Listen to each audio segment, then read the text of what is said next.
And Leo, LaPorte County, Michigan. There's no relation. A city, LaPorte, in every state of the union. Is that true? Yeah. We were fur traders, and we got around. That's all I'm going to say about that. Anyway, LaPorte County, the Michigan City News Dispatch reported last Tuesday, the 9th, quote, their headline was malware attack on county computers. LaPorte County website governed the system on Saturday morning. The LaPorte County Board of Commissioners president, someone by the name of Dr. You're just doing this to irk me, aren't you? No. Just wait till Gibson Township goes down. I'm just telling you. Dr. Vidya Kora said Saturday evening the system will be inoperable as authorities respond to, quote, a malicious malware attack that has disabled our computer and email systems. Then, a few days later, last Tuesday, County Attorney Shaw Friedman confirmed that county government computers were, quote, impacted by a sophisticated ransomware virus early Saturday morning. Must be sophisticated or we wouldn't have fallen prey. That's right. It was a baddie. He said, fortunately, our IT team reacted quickly. Unplug him, quick. Although after the fact, of course, and shut down much of the system. They unplugged it. I know. He says they unplugged them, even though it was a weekend. So yes, our IT team is on the job, even on the weekend. He said less than 7% of our laptops have been infected. However, it did hit our 2 domain controllers, which means no server can access network services. Whoops. And actually, Leo, it also got their backups. An insurance policy taken out last year, Cora said, will help the county recover. He said, fortunately, our county liability agent of record, John Jones, last year recommended a cybersecurity insurance policy. I bet there's a lot of those recommendations going around. You ought to get now. An insurance policy. Which the county commissioners authorized from Travelers Insurance. He said, we informed Travelers Insurance late Saturday while we're still busily unplugging machines. No, he didn't say that. Of the malware attack, and they immediately referred us to the Wayne, Pennsylvania incident response law firm of Mullen McLaughlin, LLC, that specializes in responses to such cyber attacks and coordinates system repairs and protection of our computers from such virus infections. Friedman said, quote, the forensic investigation firm has been retained to determine the nature and scope of the incident, including how the county could have been infected. Actually, they never did find out. But he says, we're developing a game plan to respond to the attack. That's reassuring. I know. You got to have a game plan and come up with an approach to repair our systems and protect them from further damage. Right. After we plug them back in. We plug them back in. Mm-hmm. The county's IT department has been working long hours. We're pumping that up. Long hours to try and get things operational. So please don't fire us. Please. Getting this. Exactly. Please don't fire us. We don't want to follow. What was his name? Brian somebody. Yeah, Brian Harris. He's gone, but he's looking for work. Yeah, he's looking. Yeah, don't hire him. I hope he goes to Gibson County. I just pray. I pray that he goes to Gibson County.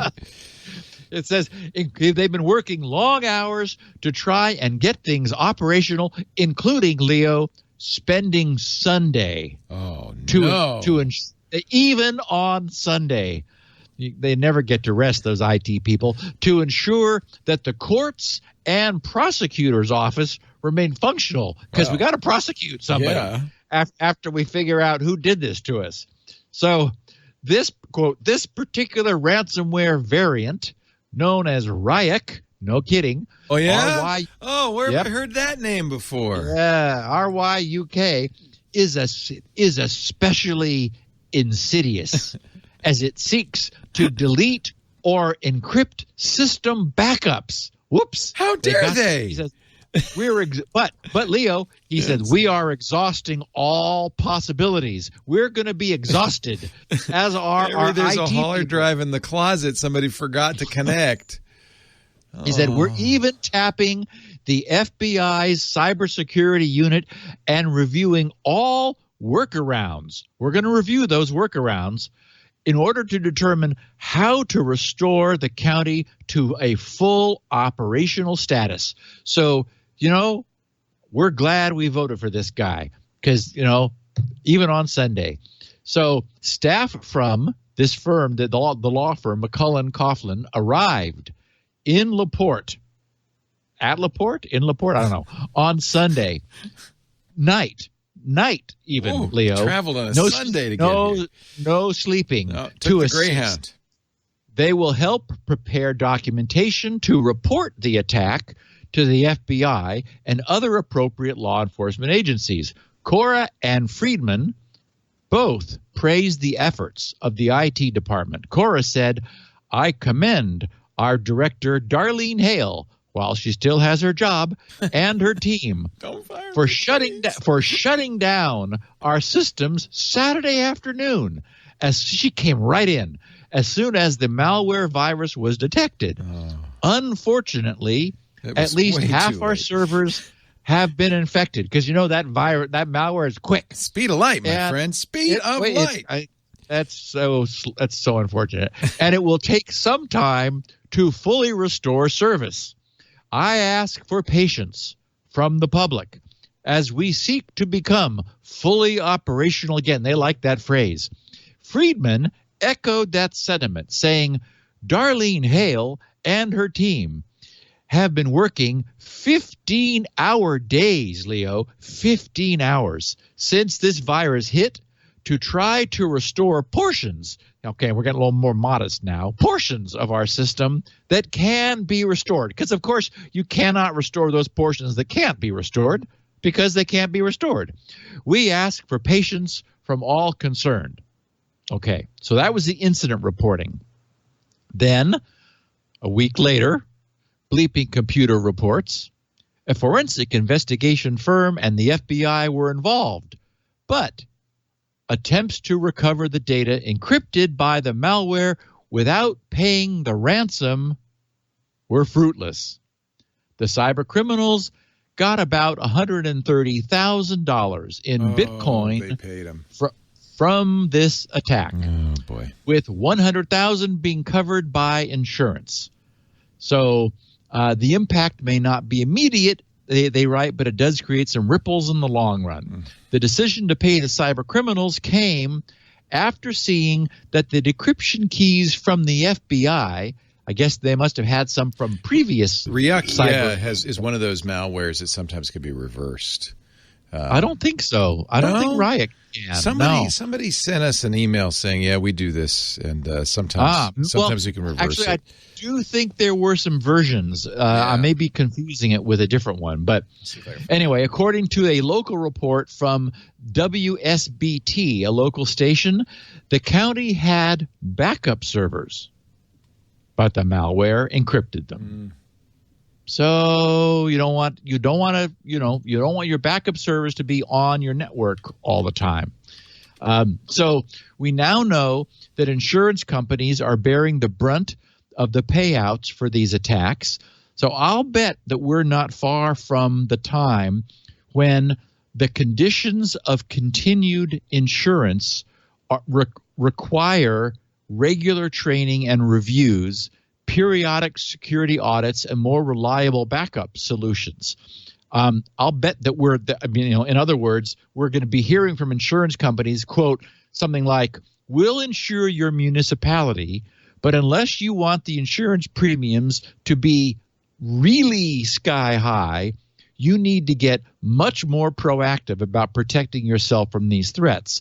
And when you come calling for a payout, the first thing we will do is audit to figure out why none of the multiple safeguards you promised to put in place and to maintain or effective in this instance.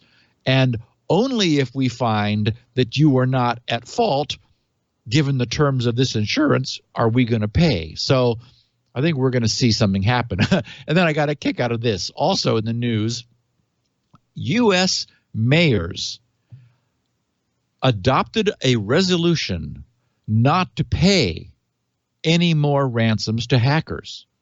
Whew! They have adopted a resolution, Leo.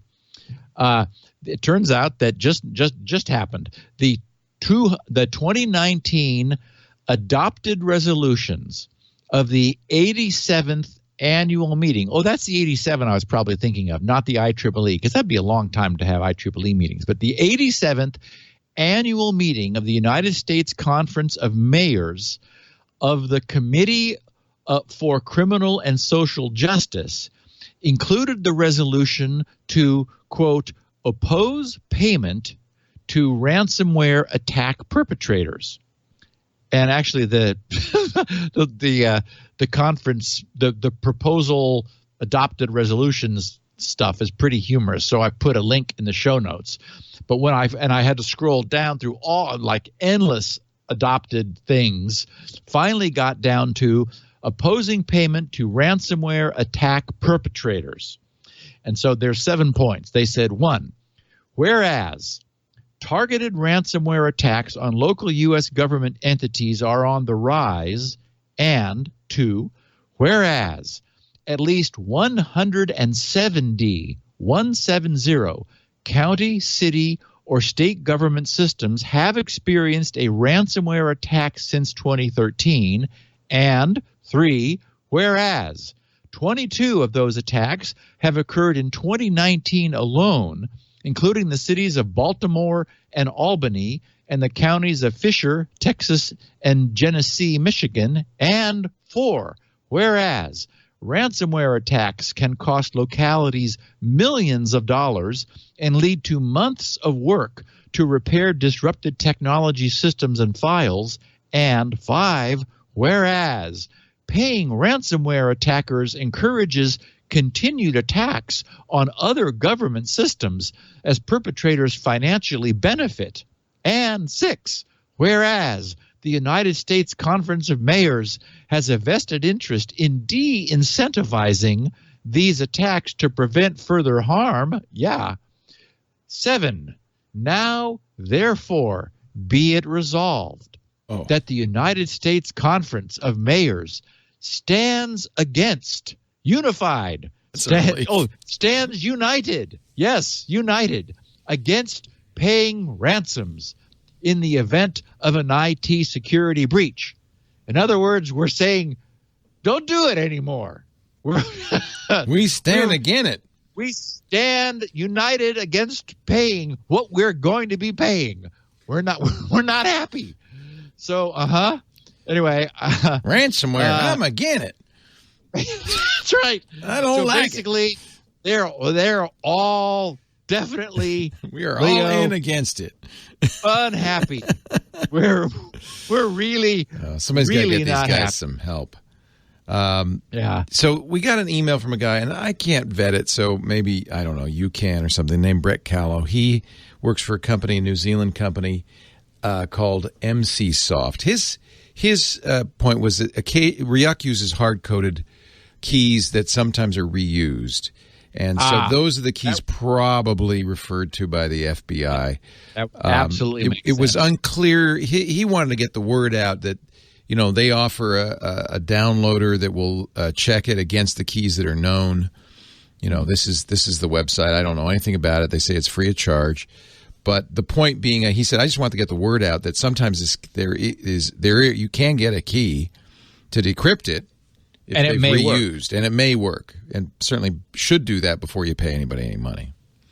Yeah, especially, you know, lots of Bitcoins. Oh, man, that's a lot of money. Wow. Yeah. You know, how long is insurance going to be offered? I mean, it's going to either. That's exactly right. Yeah. I mean, the premiums are going to start going up, and it's the fact that the insurance company paid the round number 100,000 makes it sound like that was the cap on their payout for this particular county. Yeah. So, you know, in fact, the county may have decided, well, boy, to get full coverage, it's going to cost the premiums are going to be too high, so we'll accept a cap of 100,000 because whatever. Anyway,